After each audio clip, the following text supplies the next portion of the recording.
How are you folks? Welcome to another episode of BayView Views. We're coming to you today. We thought we'd have a little bit of fun with what we call mailbag.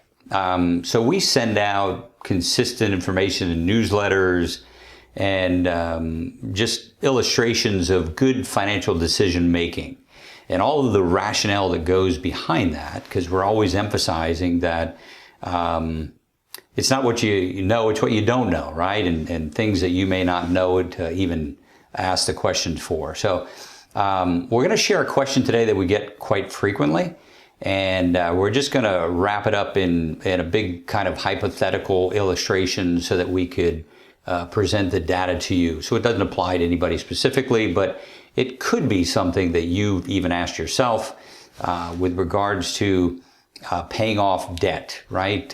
Which is a big thing. Do I pay off my mortgage or not? Where do I take the money from? So we're just going to frame this as a very common question that we would get and just a hypothetical kind of illustration. So I'm going to share a little bit of a backdrop, and then we'll kind of go into the decision making.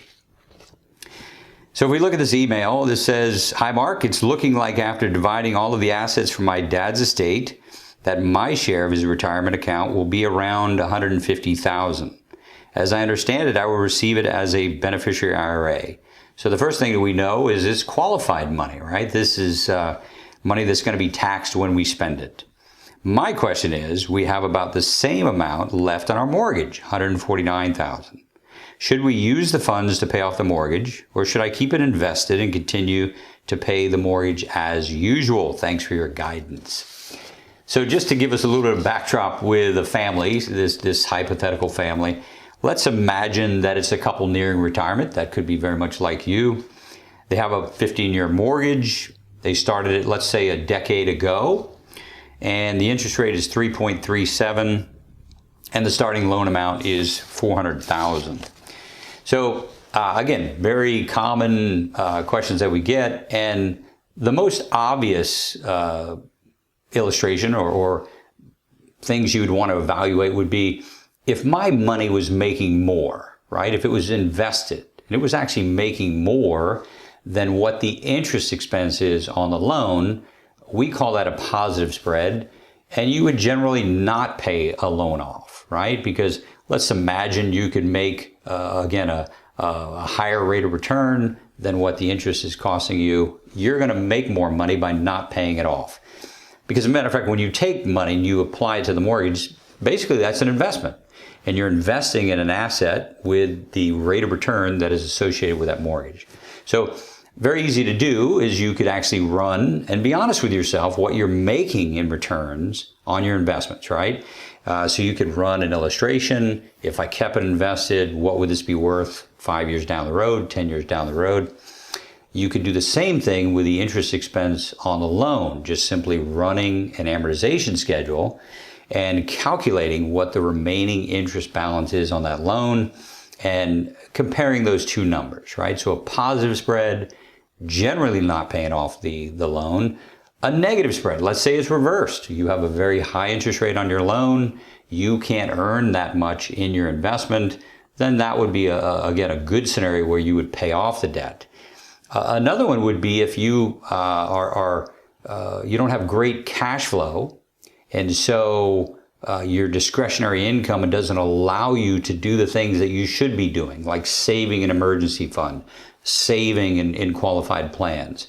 That would be another reason why you would consider paying off a loan or any kind of debt, because it's really inhibiting cash flows for you on a monthly basis. So that's like I said, the very obvious thing that you would think about. But now we have to think about kind of the secondary effects of this.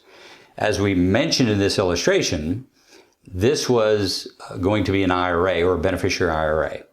So we know now, and we take money out of IRAs, particularly traditional now, we're going to be taxed. And so this couple's asking the question, do I take all of this money and apply it to a mortgage? Well, that would mean a substantial tax bill in a single year, right? And so in this illustration, $150,000 would be added to their taxable income in a single year. And now the obvious consequence is a a much higher marginal tax bracket, probably, when you add that much to their regular ordinary income. So the next thing that we like to look at is even what we call the secondary effects. So these are two common things that you might have thought about: tax consequences, and then again this positive spread or negative spread on the assets.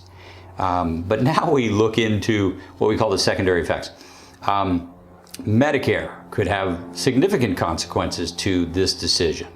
As you may know or may not know, Medicare premiums are means-based. So if your income exceeds certain thresholds, you'll pay a higher Part B, Part D premium just because you've had, again, a very high income consequence. You could also be subject to the additional Medicare surcharge, right? That's that 0.9% of additional taxation that could be a consequence as well. The ability to contribute to IRAs, right? Traditional IRAs, Roth IRAs, that is income based. So you might throw yourself out of that capability of being able to contribute to one of those. Some of the tax credits, right? Child tax credits, student loan interest deductions, all of those things could have a consequence because, again, they are based on income. Your Social Security could be taxed at a higher tax rate. And a matter of fact, in this hypothetical, it would be, right? So that is, again, very much income based on how much your Social Security is taxed as well. Your long-term capital gains rate could change. Again, as you go into these higher taxable income, yeah, your capital gains rate, you could pay more than what you previously were just by making this decision to pay it off. So we talked about quite a few things here. Obviously, we want you to help think through all of the consequences of making a decision so that you can make a well-informed decision. But yeah, this is a typical mailbag, typical question that we might get. Hopefully we've added some value to how you think about that process. And again, that is what we love to do, just kind of educate our clients, our community, so that they're more financially prepared. Guys, we hope you've enjoyed this episode of BayView Views. And if you have any questions, give us a shout. Have a great day, and we wish you financial success.